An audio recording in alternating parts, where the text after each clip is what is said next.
Israel സംഘർഷം 8ാം ദിനവും രൂക്ഷമായിരുന്നു. ഇസ്രായേലിലെ 4 കേന്ദ്രങ്ങളിൽ ഇറാൻ ആക്രമണം നടത്തി. ഇസ്രായേലിന്റെ ഇന്റലിജൻസ് ആസ്ഥാനം ആക്രമിച്ചെന്നും ഇറാൻ അവകാശവാദം ഉന്നയിച്ചു. അതേസമയം സംഘർഷത്തിൽ അമേരിക്ക ഇടപെടണോ എന്നതിൽ 2 ആഴ്ചയ്ക്കുള്ളിൽ തീരുമാനമുണ്ടാകുമെന്ന് വൈറ്റ് ഹൌസ് വ്യക്തമാക്കി. പശ്ചിമേഷ്യയിലെ സായുധ സംഘർഷത്തിൽ അമേരിക്ക നേരിട്ട് പങ്കാളിയാകുമെന്ന ആശങ്ക നിലനിൽക്കെ പരസ്പരം ആക്രമണം കടുപ്പിക്കുകയാണ് ഇസ്രയേലും ഇറാനും. ഇസ്രയേലിലെ 4 കേന്ദ്രങ്ങളിൽ ഇറാൻ ആക്രമണം നടത്തി. ടെല്ലവീവിനോട് ചേർന്ന പ്രദേശങ്ങളിൽ നടത്തിയ ആക്രമണത്തിൽ കെട്ടിടങ്ങൾക്കടക്കം വലിയ നാശനഷ്ടങ്ങൾ സംഭവിച്ചു. ഇസ്രയേലി നഗരങ്ങളിൽ ഇറാൻ ക്ലസ്റ്റർ ബോംബുകൾ പ്രയോഗിച്ചെന്നും വിവരമുണ്ട്. ഇസ്രയേലിന്റെ മിലിറ്ററി ഇന്റലിജൻസ് ക്യാമ്പിന് നേരെ ആക്രമണം നടത്തിയെന്ന അവകാശവാദവും ഇറാൻ ഉന്നയിച്ചു.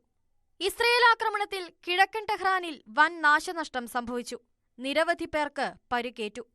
അതേസമയം സംഘർഷത്തിൽ അമേരിക്ക ഇടപെടണോ എന്നതിൽ 2 ആഴ്ചയ്ക്കുള്ളിൽ തീരുമാനമുണ്ടാകുമെന്ന് വൈറ്റ് ഹൌസ് അറിയിച്ചു. I have a message directly from the president, and I quote, "Based on the fact that there's a substantial chance of negotiations that may or may not take place with Iran in the near future, I will make my decision whether or not to go within the next 2 weeks." That's a quote directly from the president for all of you today. എന്നാൽ ഇറാനെതിരായ ആക്രമണത്തിൽ ഇസ്രയേലിന് ആരുടെയും സഹായം ആവശ്യമില്ലെന്ന് Benjamin Netanyahu നിലപാട് വ്യക്തമാക്കി.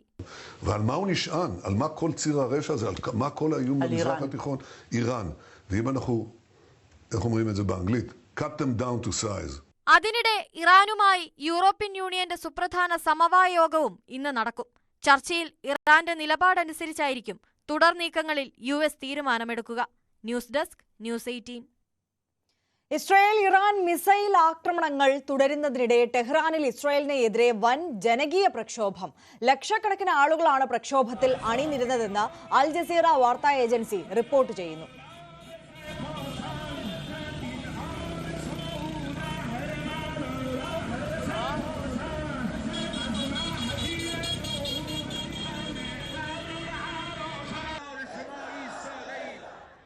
സംഘർഷത്തിൽ പ്രധാന യൂറോപ്യൻ രാജ്യങ്ങളുടെ പിന്തുണ ഉറപ്പാക്കാനായി UK, ജർമ്മനി, ഫ്രാൻസ് എന്നീ രാജ്യങ്ങളുടെ വിദേശകാര്യ മന്ത്രിമാരുമായുള്ള ഇറാൻ വിദേശകാര്യമന്ത്രി കൂടിക്കാഴ്ച ആരംഭിച്ചിരിക്കുകയാണ്.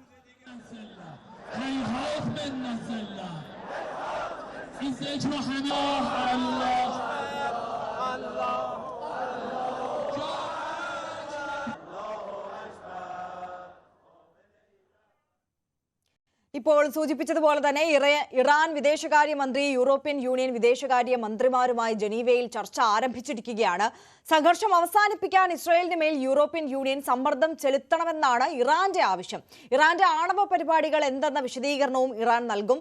അമേരിക്ക ഇസ്രായേലിന് പരസ്യ പിന്തുണ നൽകുകയും യുദ്ധത്തിൽ പങ്കാളിത്തം ഉണ്ടായേക്കാമെന്ന സൂചന നൽകുകയും ചെയ്യുന്ന സാഹചര്യത്തിൽ യൂറോപ്യൻ യൂണിയൻ നിലപാട് നിർണായകമാകും.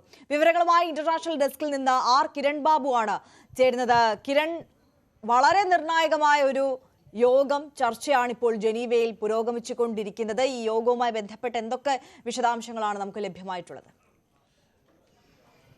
ആര്യ, വളരെ പ്രധാനപ്പെട്ട ഒരു ചർച്ചയിലേക്കാണ് നീങ്ങുന്നത്.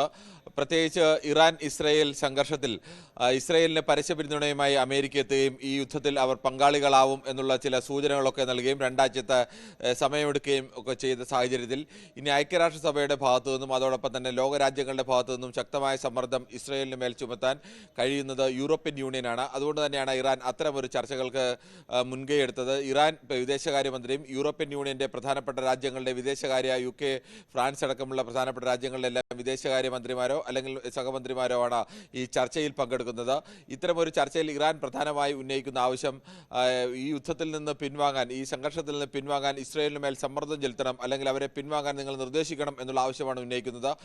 പ്രധാനമായും ഇറാൻ ഏതെങ്കിലും തരത്തിൽ ആണവായുധങ്ങൾ നിർമ്മിക്കാൻ വേണ്ടിയുള്ള ഒരു ആണവ പരിപാടിയല്ല ഇറാൻ്റെതെന്നും അതിൽ അക്കാര്യത്തിൽ മറ്റ് ചർച്ചകൾ വേണമെങ്കിലാവാം, അല്ലെങ്കിൽ ഇറാൻ ആണവായുധം നിർമ്മിച്ചുകൊണ്ട് നാളെ ലോകത്തിന് ഭീഷണി ഉയർത്തില്ല എന്നുള്ള ഒരു നിർദ്ദേശം അല്ലെങ്കിൽ അത്തരമൊരു സന്ദേശം കൂടി ഇവർക്ക് നൽകുക എന്നതും ഇറാനെ സംബന്ധിച്ച് പ്രധാനമാണ്.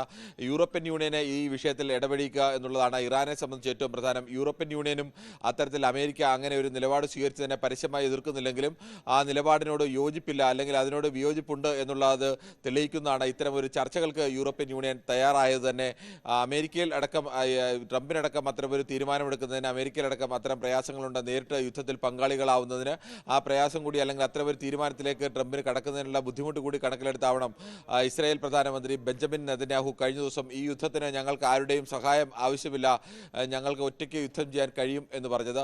എന്തായാലും ഇറാന്റെ ഭാഗത്തു നിന്നുള്ള ഔദ്യോഗികമായ വിശദീകരണം ഇസ്രായേൽ നിരുപാധികമായി ഇറാനു മേലുള്ള ആക്രമണം അവസാനിപ്പിക്കണം, അതുമാത്രമാണ് സംഘർഷം അവസാനിപ്പിക്കാനുള്ള വഴി എന്നാണ്. പരസ്യമായി ആണവ നിർവ്യാപന വിഷയത്തിൽ ചർച്ചയ്ക്ക് തയ്യാറല്ല എന്ന നിലപാട് കൂടിയാണ് ഇറാൻ അറിയിക്കുന്നത്. ഇറാനുമേൽ നിരന്തരം ബോംബുകൾ വർഷിച്ചുകൊണ്ടിരിക്കുമ്പോൾ, മിസൈലുകൾ വർഷിച്ചുകൊണ്ടിരിക്കുന്ന സമയത്ത് ഇത്തരമൊരു ചർച്ചയ്ക്ക് ഇറാനോട് ആവശ്യപ്പെടുന്നത് എങ്ങനെയാണ് എന്നുള്ള ചോദ്യമാണ് ഇറാന്റെ ഔദ്യോഗികമായി. എന്നാൽ അനൌദ്യോഗികമായി അത്തരം ചില ചർച്ചകളൊക്കെ നടത്തി യൂറോപ്യൻ യൂണിയന്റെ പിന്തുണ ഉറപ്പാക്കുക. ഇന്ന് ഐക്യരാഷ്ട്രസഭയുടെ രക്ഷാ കൗൺസിലിലും ഐക്യരാഷ്ട്രസഭയുടെ ജനറൽ സെക്രട്ടറി അന്റോണിയോ ഗുട്ടറസ് ഒരു മുന്നറിയിപ്പ് നൽകിയിരുന്നു. ഈ യുദ്ധം കൈവിട്ട കളിയിലേക്ക് പോവുകയാണ്, ഇത് തീക്കളിയിലേക്ക് പോകാൻ സാധ്യതയുണ്ട്, അനവധി പേരുടെ ജീവൻ നഷ്ടപ്പെടാനും ഒട്ടേറെ ഒട്ടേറെ നാശനഷ്ടങ്ങൾ ഉണ്ടാവാനും എല്ലാം ഉള്ള സാധ്യതയുണ്ട്. നിയന്ത്രണാതീതമായ അളവിലേക്ക് ഇത് പോകാൻ സാധ്യതയുണ്ട്. അതുകൊണ്ട് പ്രധാനപ്പെട്ട രാജ്യങ്ങളെല്ലാം ഇക്കാര്യത്തിൽ പങ്കാളികളായവരും ഇനി പങ്കാളികളാകാൻ ആഗ്രഹിക്കുന്ന രാജ്യങ്ങളുമെല്ലാം ഇക്കാര്യത്തിൽ ജാഗ്രത പാലിക്കണം, സമാധാനം പുലർത്തണം എന്നുള്ള ഒരു നിർദ്ദേശവും നൽകിയിരുന്നു. തീർച്ചയായും കിരൺ ബാബുവാണ് വിശദാംശങ്ങൾ നൽകിയത്.